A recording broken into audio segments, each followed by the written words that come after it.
Hey, it's Aaron, the Metal Theologian. So, I've been kind of obsessed with this one particular label lately, and that is the Void Records label. I've been aware of it for kind of a long time. I just came back to psych stuff like this in a big way just relatively recently, with me discovering the Dead, among other things, who I'd never really dug before. And, what can I say, and Cream I've been listening to a lot of and shit like that. But, when I got into the psych thing, one of the things I reached back for was, okay, what were the cool labels that hooked me up with good shit when I was more into it in the past? And Void was one of the ones that immediately came to mind. So, this kind of far outside my wheelhouse, because a lot of these records I don't know as well as I don't really like to know if I'm going to be talking about something, but I've been so fucking obsessed, I just kind of wanted to get a jump start on this. And I kind of teased it a little bit in the last video, so we'll give it a start, and maybe I'll make a part 2 or something like that if appropriate. So, I need to wet my whistle if I'm going to do this shit.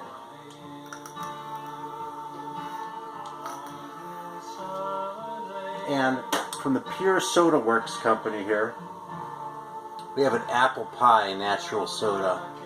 I don't know what the hell this is. Ingredients are sparkling water, apple cider, pure cane sugar, cinnamon extract, and vanilla extract. So that sounds pretty promising. There's some sediment in the bottom there that you can see that kind of like to swirl around and swish out, but last time I did that I made a big fucking mess all over the place. So I'm not going to do that. I'm going to instead sip down a little bit and see what happens. So let's see how this is. This is Chattanooga, Tennessee, I think is where it was from. Yeah, Pure Soda Works LLC in Chattanooga, Tennessee, who are actually renowned for their public Wi-Fi. Anyway.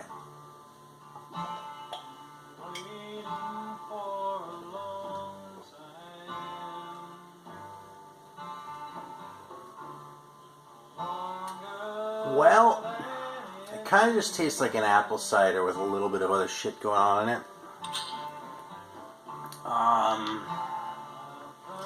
You can taste the vanilla. There's more cinnamon than you would normally expect to taste in an apple cider. But it kind of just tastes like apple cider beyond that. Hang on.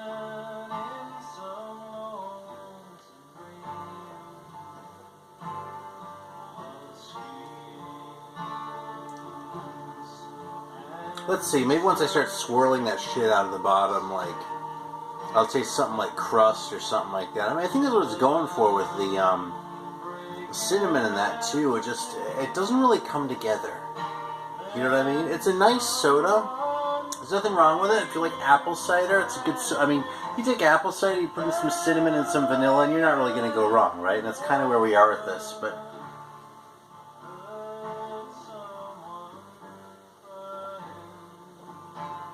there was a pecan pie soda that I did probably a year or two ago now. I can't remember the name of the bottler. I want to say Abita or something like that. It's someplace in New Orleans. That was a fantastic fucking soda because the components came together in that one, you know what I mean? And it didn't taste like pecan pie, right? But it brought that to mind and sort of had that essence. This doesn't quite capture the apple pie in the same way. It's not a bad soda, though. It's worth a shot.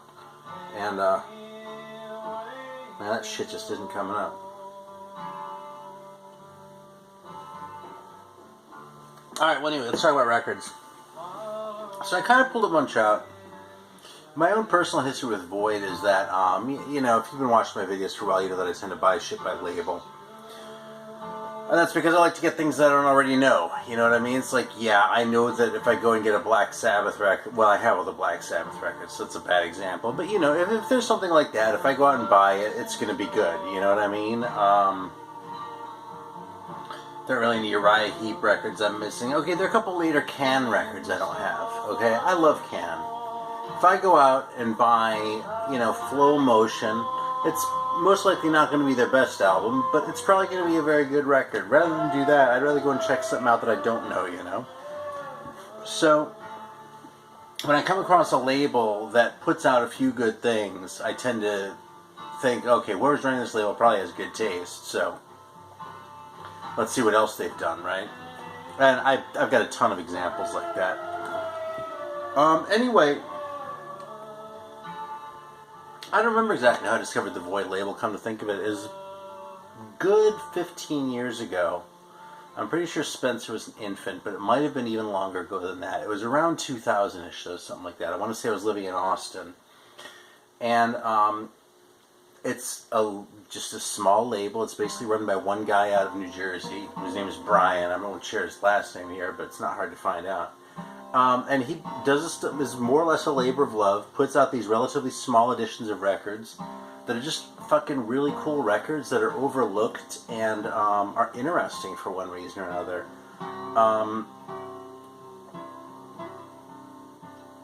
I'm trying to think of one that, out of the ones that I've come across anyway, that is not a private pressing, and I'm coming up blank. There might be a couple that were from labels, but most of these are private presses. And if I were going to say what really sort of captures the essence of the label, it's the idea of real people music, which is a little bit of a corny term, but if you haven't heard it before, it's stuff like this, like John Palmer and this record, Shorelines, okay? I mean, look at that. That's really kind of a ridiculous cover. There he is on the back with his dogs. This record, you know something? I actually sampled a piece of this, and I didn't think much of it online. But I got a bunch of stuff from Brian. I was like, oh, what the hell, throw one of those in too. I was getting like 10 records or something, so I was like, throw that in, what the hell, we'll check it out. And I put it on the turntable, and it's just brimming over with sincerity. Like, a lot of it's kind of slow like this, like sort of slow guitar parts. Every so often it picks up a little bit more, but it's just so honest, and it's not like this great musicianship, and it's not necessarily superior songwriting, but it's just something really authentic about it, you know what I mean? And, you know, hence real people music. You know, maybe this isn't the bad example. A lot of times people use that as a nice way to say, you know, music that kind of sucks, you know what I mean? Like the Shags is like the ultimate, like, real people music, right? But,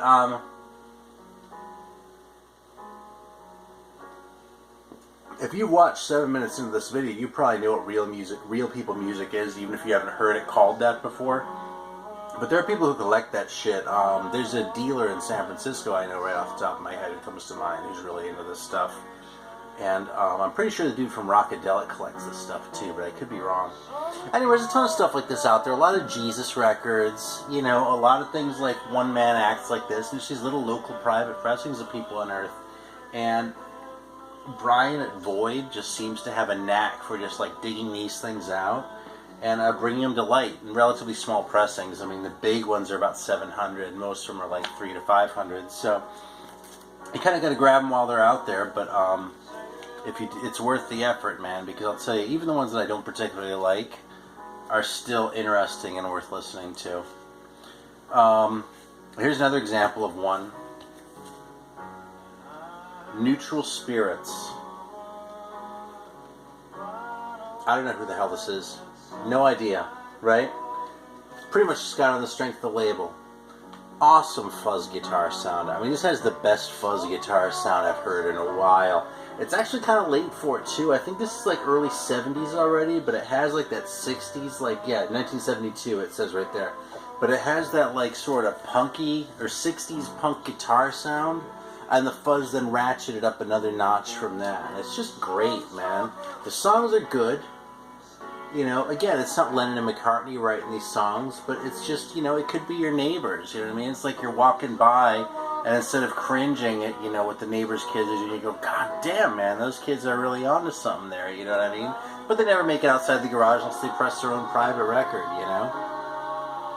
Just really cool stuff, really sincere, and just really, I don't know, it's the sort of thing to me that makes music worthwhile. It's the sort of thing that makes music really special to me, you know what I mean? Because, yeah, you know, you can listen to Sgt. Pepper's, and it's a great record, you know? But the fact that it is accessible in that way to pretty much anyone, and it's records like this that bring it to light. So, the other thing about Void, by the way, that I should mention, another thing you probably know if you watch my channel is I'm not exactly, you know, let's say super observant when it comes to the legitimacy of some of these pressings. My typical attitude is that, you know, if it's a choice between spending $20 on a counterfeit of something that the band isn't going to make any money off, or spending $1,000 on an original from a dealer that the band isn't going to make any money off. It's kind of a wash ethically, and so you know, of course an original is always cooler, but you know, I'm not exactly racked with guilt if I buy a bootleg. Well, one thing about Void is he takes a lot of pride in doing these things legit, and I've seen some things where people are like, oh, well, who holds the rights versus, you know, who's in the band, and all sorts of shit like that. And these games can get ugly as hell. But one thing you can be sure of is that if it's on Void, that Brian did his best to make sure someone got paid for it.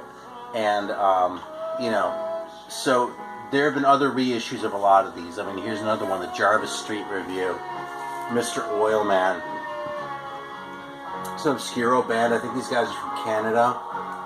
It's heavier than this. It's a little more rockin', a little more upbeat, you know what I mean? Kind of has a 60s vibe, but like the long psychedelic parts kind of sound more progressive. In any case, there's been another reissue of this, at least one other one that I'm aware of. Gotta show off this back cover. And, you know, I don't know about the legitimacy of that one, but someone got paid off this one. You know, I say that with a lot of confidence because that's really kind of another one of the hallmarks. And there are a couple releases out there that you can find traces of on the internet that never came to fruition because something went awry with the rights at the last minute. So, I'm just going to show a couple more of these here. Pull out a couple favorites. Some of these are heavier and some are more like this. Here's one that's just, I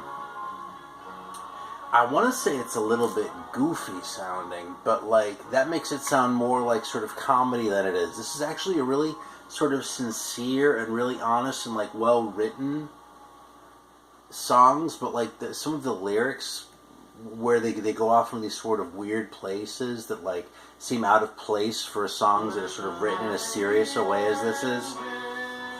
Because they're really kind of weird overall, you know, feeling. But, you know, again, just really cool songs. Look at that cover, man. I mean, that's authenticity right there, you know. Let me pull out a heavier one here. This one I actually showed once before. This was the very first release. I believe these guys are from West Virginia, Sweet Tooth. And I think I might have actually even sampled it in the other video. But, you know, it's a rockin' record. It's not the heaviest thing ever, but just a cool, like, obscure nobody band from 1975, right? And I get to hear it because they came out on Void. Here's another one that I'm pretty sure has seen another reissue since the Void one, but this is St. Anthony's Fire. This is a harder rockin' one, okay? This is, you know, definitely not as soft as the one we were just playing here. In fact, if that's over, I'll fire this up. I'm going to start playing less music in my videos, though, because I'm sick of getting fucking ads put on my shit. I'm actually not too worried about it with records like this, but I'll tell you, the one that really pissed me off was, you know, it pisses me off anyway when they go back and, like, you know, put a hit on a 2-year-old video or a 4-year-old video, even in some cases. But, yeah, just recently, like, I got one monetized by the rights holder, because I was playing shit by a band called Sparrefunkel. And I'm like, motherfucker, you know how many Sparrefunkel fans there are in the world? One. And you're pissing him off, you know? That's the sort of band that I love to hype all day long. Actually, they would fit right along with the kind of shit that we're playing here, too. It's fucking very, you know, borderline incompetent shit, sung in a weird Bavarian dialect that even knowing German I can barely understand. I usually can't understand, frankly. But, yeah, man, fucking nobody's heard of that shit. It's obscure as hell, and so to have them, like, sort of throwing their weight around like that just seems kind of shitty, you know? So anyway, here's St. Anthony's Fire. This is sort of the hallmark of the label, by the way. I don't remember who it was I was talking with, but it might have been one of the guys from OPM Records who was like, yeah, you know, like Brian always puts those fucking tikis on his record labels. I don't know what's up with that. I thought it was funny. I've always thought that was kind of funny, actually, but that's definitely the the seal of quality as far as I'm concerned, man. So here we go. This is a little bit more rockin'. I've actually seen an original of this. There's a guy, I've seen at record shows here in South Carolina who has one. I think he only wants $100 for his copy, but I might be 200. So, you know, not the sort of record I'm going to go out and start buying, you know. Super fuzzy. Total outsider vibe.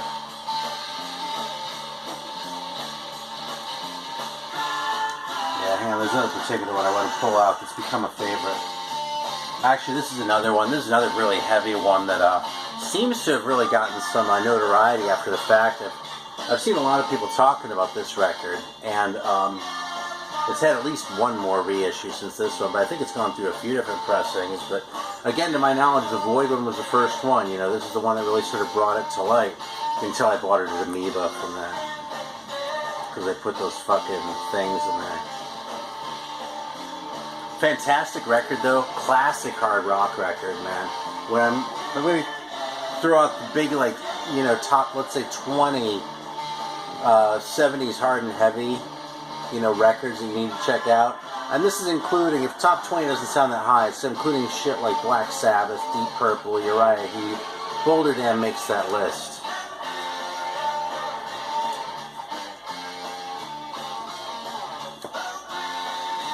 And sort of on the other end of the spectrum, let me pull up this other one that I was looking for. Yeah, here we go. Lavender Daydreams by Richard Suter. I always want to call him David Suter because the fucking Supreme Court guy retired. Never mind. So, yeah, this is one I actually had once in the past and didn't really appreciate it. I remember he called it Loner Psych. But that really encapsulates what it is, man. It's one guy who wrote all the songs, and coming back to it, I've absolutely fallen in love with this record, man. It's very spacey, very sort of, you know, thoughtful and, you know, pensive. And again, man, I feel like I keep saying the same things over and over. It's just super sincere and super authentic, you know? It's like Richard Suter might be your neighbor who lives up the street, you know what I mean? Like the guy who comes over and he plays and you're like, hey, goddamn, Richard, man, you're really good at that guitar. And he's like, oh, yeah, you know. And then you're going through the thrift store and you see a record and you're like, oh, my God, is that you? Yeah, it is. I guess, yeah, I did that a while ago. Guy's kind of shy about it and that. It was a long time in the past, but you go, goddamn, man, that's a fucking really good record. It's too bad nobody else was hip to this. This one's kind of a little bit of a funky one almost. That's kind of a weird vibe. Lots of organ on this one, but this is Chaplin Harness. It's kind of a weird cover there, but again, this one just has a different kind of vibe from the other ones. You know what I mean? It's not the hard rock like this, or the fuzz like some of the other ones, or the Loner Psych shit. This one's kind of, I mean, it's a stretch to call this one a funk record, you know what I mean? But it has a lot of, like, organ, and the organ is played in sort of a funky way. So it gives it that kind of a color, you know what I mean? And makes it a little bit stand out from more sort of ordinary rock shit. So, let's see if I can pull out one more here.